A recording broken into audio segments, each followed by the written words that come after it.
지난 해를 벗어버리고 이제 2022년 믿음으로 새해를 열어나가신 우리 성도님들에게 이 한 해 동안 하나님 주시는 은혜와 평강이 늘 함께 하시기를 기원합니다. 진정 새해에는 우리의 삶과 가정에 하나님의 평강이, 그리고 이 어두운 세상에는 하나님의 치유의 빛이 온 누리에 가득해서 많은 이들이 정말 다 행복해지는 그런 한 해가 되기를 바랍니다. 복된 새해를 맞이하시는 성도님 되시기를 바랍니다. 자, 그런데 우리는 먼저 진정 행복이 무엇인가, 어떤 사람이 행복한 사람인가, 이것을 좀 생각을 해봐야 됩니다. 흔히 사람들은 지금 내가 현재 처한 어떤 환경, 상황, 여건, 이것을 벗어버리고 더 나은 상황, 여건에 이제 처하게 되면 행복해질 것이다, 이렇게 생각하곤 합니다. 예를 들자면은 가난해서 힘든데 좀 재물이 좀 물질이 넉넉했으면, 부자만 되면 모든 문제가 해결되고 당장 행복해질 것 같고요. 공부 열심히 하는 학생들, 이번 대학에 입학만 하면은 나는 뭐 더 이상 뭐 바라는 게 없다, 이렇게 생각하기도 하고요. 그리고 대부분 사람들은 이처럼 어딘가 다른 곳에 있는 행복이 나를 찾아와 줄 것을 바라며 살고 있습니다. 정치적인 안정, 경제적인 번영, 사업의 성공, 건강, 장수, 또 명예 등등 이런 것들을 행복이라 생각하고, 그런 것들이 내게 찾아와 줬으면 이것을 바라고 기원하며 살고 있습니다. 근데 우리의 삶의 경험은 무엇을 말하고 있습니까? 이 모든 것들이 행복의 조건이면은 분명합니다. 그러나 그 행복의 조건이 내 삶 속에 성취됐다 할지라도 때로는 거기서 만족을 누리지 못합니다. 행복을 찾지 못합니다. 또 다른 상황, 또 다른 여건, 그것을 바라면서 우리는 살고 있습니다. 그러니까 행복이라고 하는 것은 궁극적으로는, 본질적으로는, 물론 웬만큼은 상황 여건에 있지만은, 그러나 본질에 있어서는 나의 삶의 태도, 나의 삶의 자세에 있는 것이다. 상황에 따라 생기고 없어지는 것이 아니라 어떤 여건 속에 산다 할지라도 흔들리지 않는 나의 삶의 자세, 거기에 있는 것이다. 우리가 이것을 경험을 통해서 깨닫게 됩니다. 우리가 복에 대해서 생각할 때 두 가지를 생각을 해야 됩니다. 하나는 복된 환경, 여건. 또 하나는 복된 사람, 행복한 사람, 나 자신. 이 두 가지를 분명히 따로 생각을 해야 참된 행복의 길을 걸어갈 수 있지요. 그래서 우리는 복된 환경, 여건, 내 손이 닿지 못하고 내가 어찌할 수 없는 이 상황에 대해서 그것을 하나님께 맡기면서 우리는 기도하면서 기원하면서 그렇게 새해를 열어나갑니다. 그리고 또 하나, 내가 행복한 사람으로 살기 위해서 나를 그런 사람으로 세워나가는 신앙의 열심, 노력을 기울이면서 또 다짐하면서 한 해를 시작을 하게 됩니다.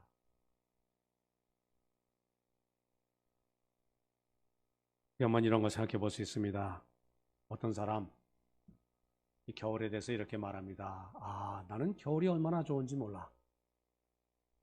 물론 춥기도 하지만 찬바람 쌩쌩 불 때는 이렇게 볼이 얼어붙긴 하지만은 오히려 그래서 나를 강인하게 만들고 이 추위를 이겨나갈 수 있는 인내를 배우게 하니 이 겨울이 얼마나 좋은지 몰라.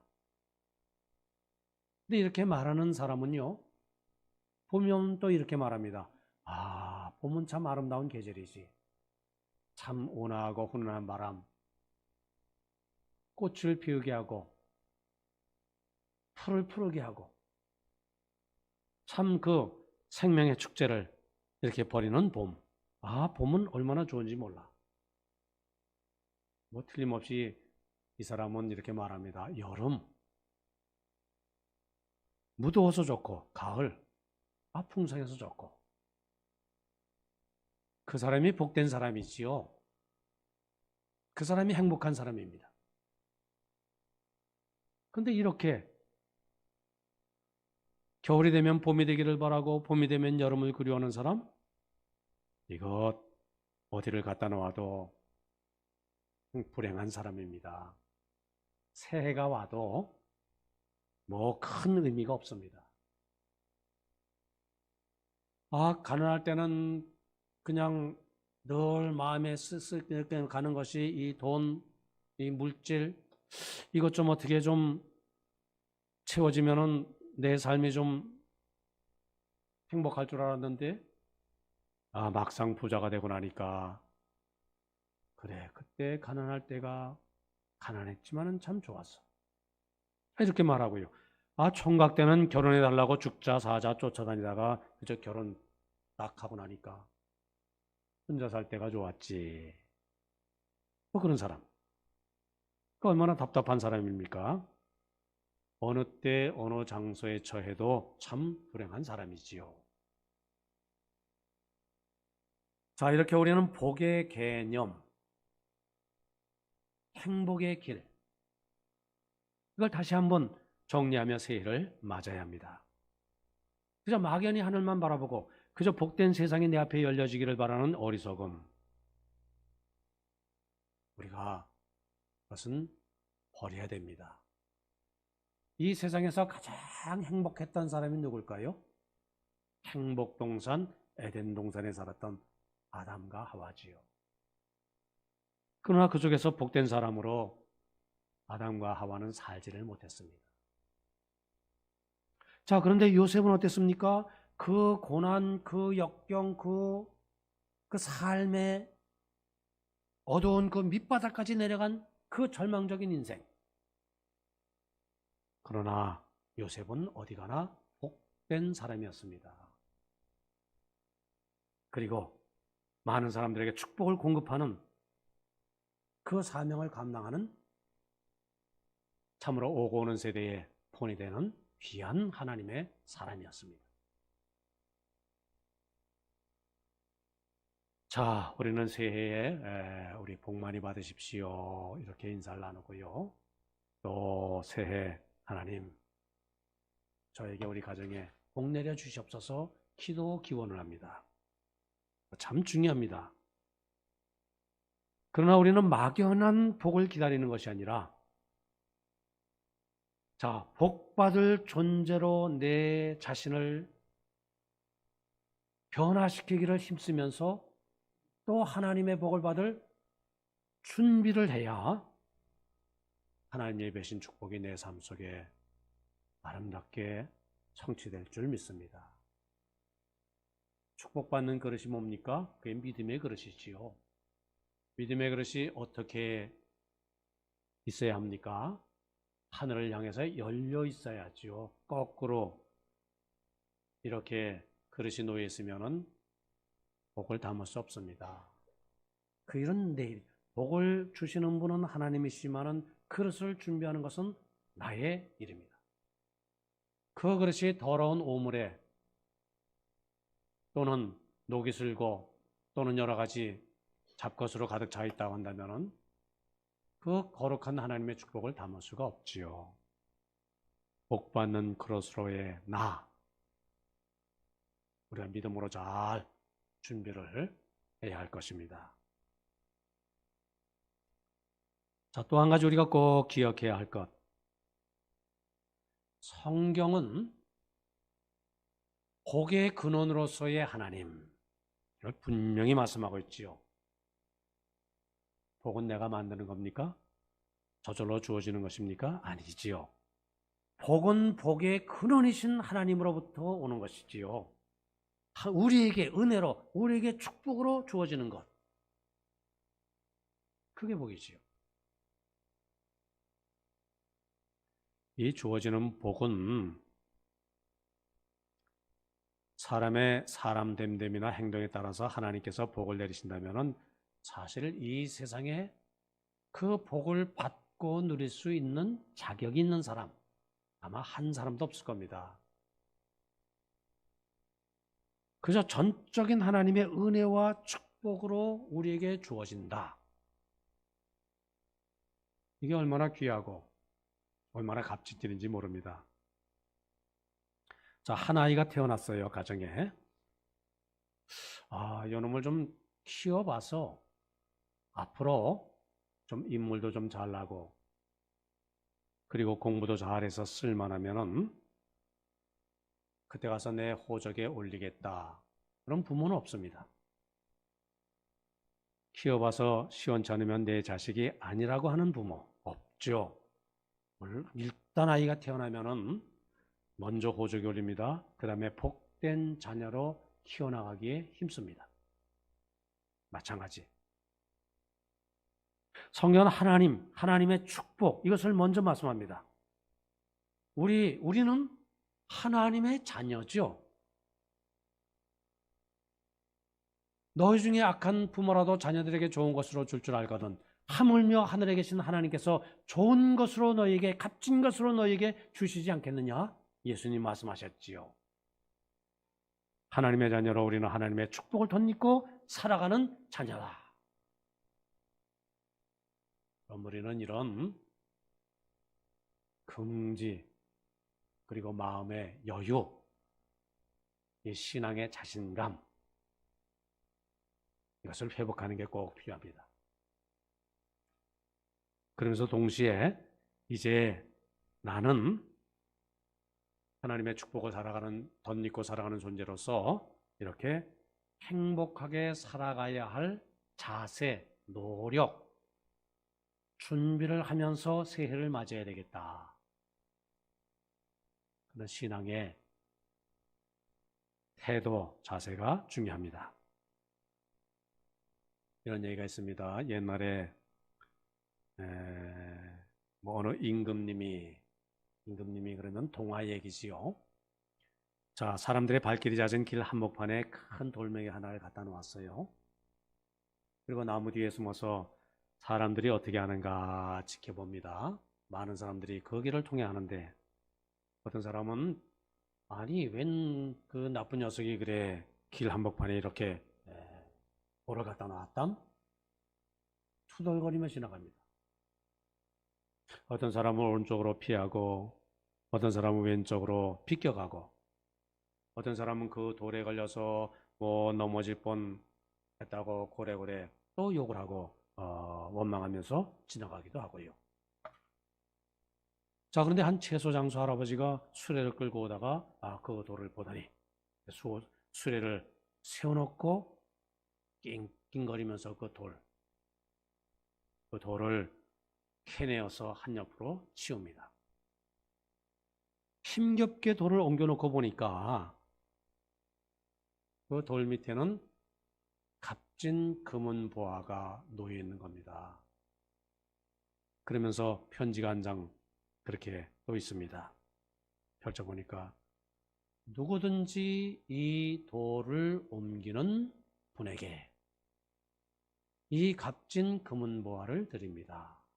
그런 내용입니다. 자, 우리 성도님들 금년을 어떻게 살아가실 작정입니까? 우리는 가만히 누워서 누가 나에게 복을 갖다 주기를 바라고 어떤 복된 여건이 찾아오기를 바라고 그렇게 살아서는 안 되겠지요. 그러면 어떤 자세로 적극적으로 문제를 해결하고 우리의 삶의 장애물을 치워나가고 어떻게 내일을 극복하며 우리가 어떻게 살아가야겠습니까? 자, 이 시간 하나님은 우리에게 복 있는 사람의 길, 그것을 말씀하고 있습니다. 복 있는 사람의 모델은 어떤 사람인가? 오늘 본문이 설명하고 있지요.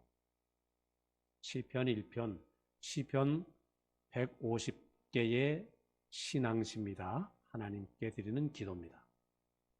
그 중에 가장 대표적인 것 또는 전체를 요약할 수 있는 그 시편을 1편이다 이렇게 학자들은 결론을 짓습니다. 시편 1편, 복 있는 사람의 길.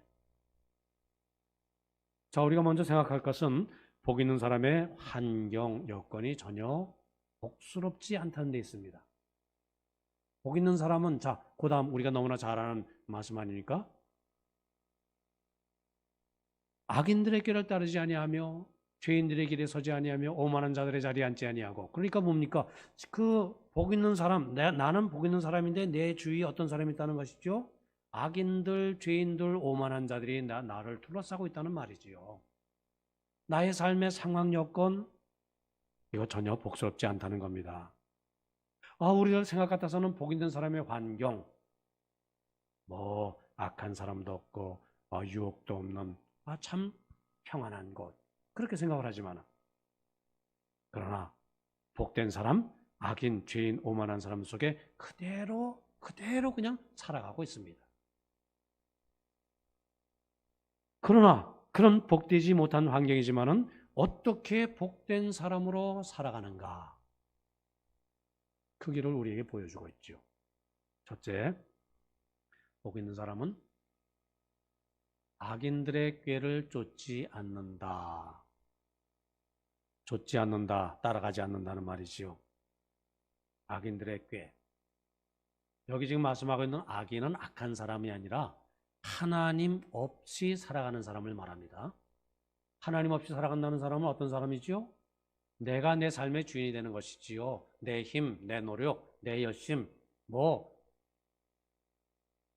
내 힘을 믿고 내 주먹을 믿고 살아가 얼마든지는 살 수 있다. 그렇게 나는 성공적인 삶을 살 수 있다 라고 생각하는 사람, 그 사람들의 꾀를 따르지 아니한다. 복 있는 사람은 그런 악인과 함께 동행하지 않는다. 둘째, 복 있는 사람은 죄인들의 길에 서지 아니한다. 죄 짓는 사람들 사이에서 서성대거나 머뭇거리지 않는다. 왜?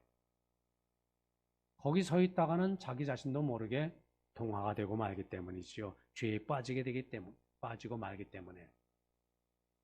이 죄는 얼마나 전염력이 큰지 몰라요. 중독성이 있습니다.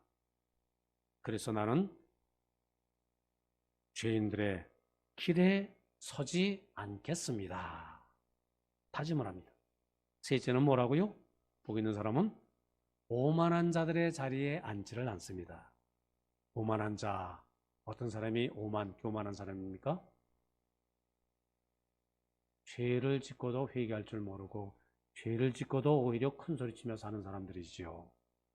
그러니까 마음이 아주 경직되어 있습니다. 완악한 사람입니다. 나만 죄를 지어? 저 사람은 더 악한데 나만 나빠? 너는 더 나쁜데 뭐 이렇게 말이죠.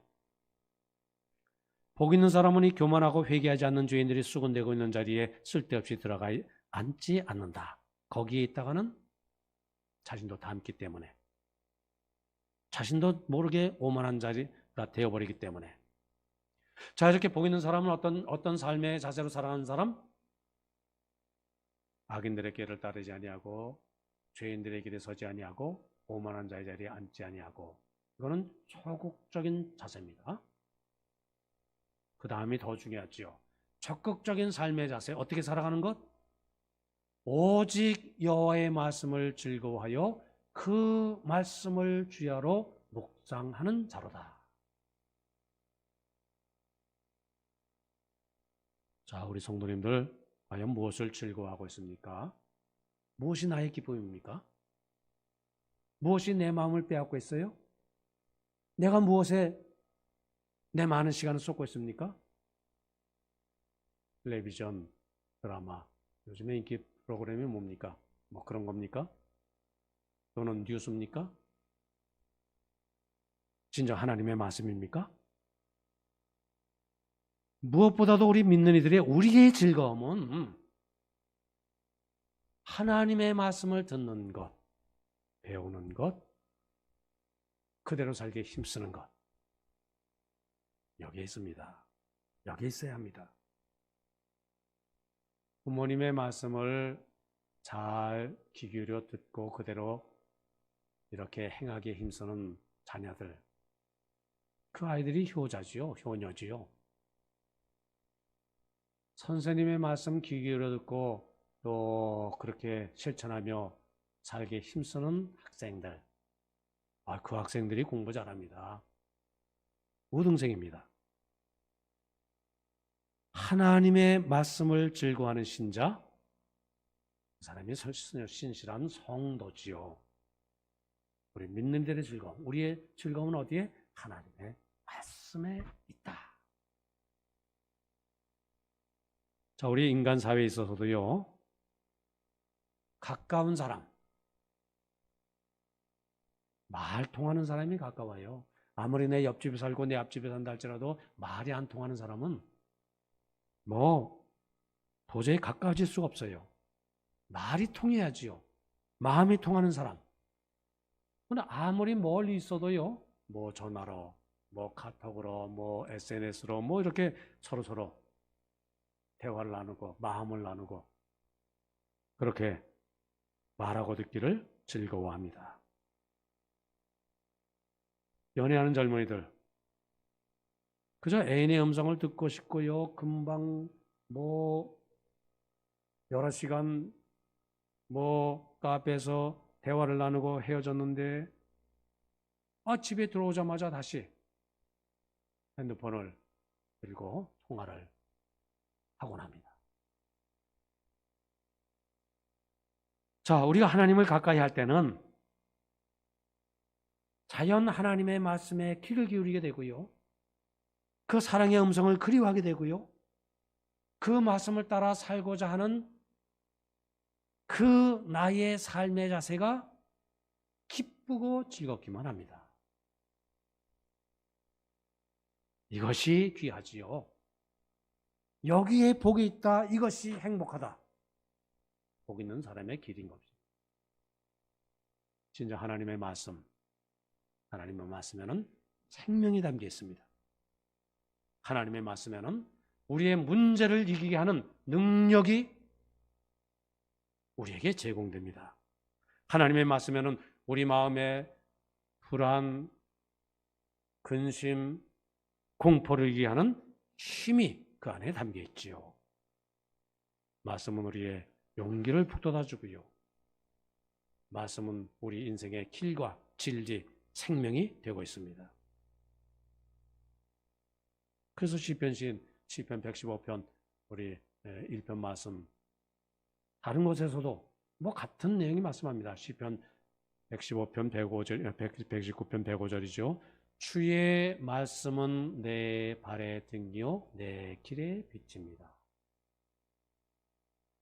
이제는 전기가 없었지요. 밤은 참 어두웠습니다. 한 치 앞도 보이지 않는 밤길을 걸어갈 때는 무엇이 있어야 됩니까? 손에 등불을 들고 가야지요. 하나님의 말씀이 지금도 역시 마찬가지입니다. 한 치 앞도 알 수 없는 내일, 2022년 내 앞에 무엇이 놓였는지 전혀 우리는 모르는 미지의 그 새로운 길을 걸어갈지라도 하나님의 말씀이 뭐라고요? 내 발에 등불이 됩니다. 내 길에 빛이 됩니다. 이 말씀과 같이 하나님의 말씀은 어두운 새 발을 헤치고 나가는 우리 인생들이 마땅히 가야 할 바른 길을 인도하는 안내자가 되는 줄 믿습니다. 이제 밝아오는 새해, 우리는 하나님의 말씀을 즐거워하며 말씀의 인도를 받는 가운데 복된 사람의 길을 힘차게 달려나가는 우리 모든 성도가 되어야 할 줄 믿습니다. 그때 그 결과가 어떠한가? 지금 1편 뭐라고 말씀하고 있죠? 그런 사람은 시냇가에 심은 나무처럼 항상 푸를 것이다. 성경이 잘 우리에게 이렇게 와닿지 않는 부분이 또 이 부분입니다. 성경에 기록된 이스라엘의 자연 환경, 여건 상황과 우리와 좀 다르기 때문에, 낯설기 때문에 이렇게 딱딱 정서적으로 와닿지 않는 부분이 그 틈새에 있습니다. 우리나라 얼마나 이렇게 아름다운 나라인지 몰라요. 금수강산이지요. 이스라엘은 어떻습니까? 광야입니다. 많은 부분이 한 70%, 80%가 광야, 황무지입니다. 얼마나 거친지 몰라요. 근데 거친 곳 광야길을 걸어가는데 어느 한 곳 멀리서 바라보니까 푸른 나무들이 있어요. 오아시스지요. 그곳에는 틀림없이 오아시스, 물이 있고요. 샘물이 있고요. 샘물에 깊이 뿌리를 내린 야자수들이 그 푸른 모습을 뽐내고 있습니다. 우리가 하나님의 말씀이라는 그 생명수의 깊은 신앙의 뿌리를 내릴 때 우리의 삶은 늘 푸른 모습으로 2022년을 힘차게, 아름답게, 푸르게 그렇게 이겨나갈 수 있다. 시편 시인의 이 말씀처럼 말씀 안에 은혜와 축복의 길을 다음대에 걸어나가시는 우리 성도님 다 되시기를 바랍니다.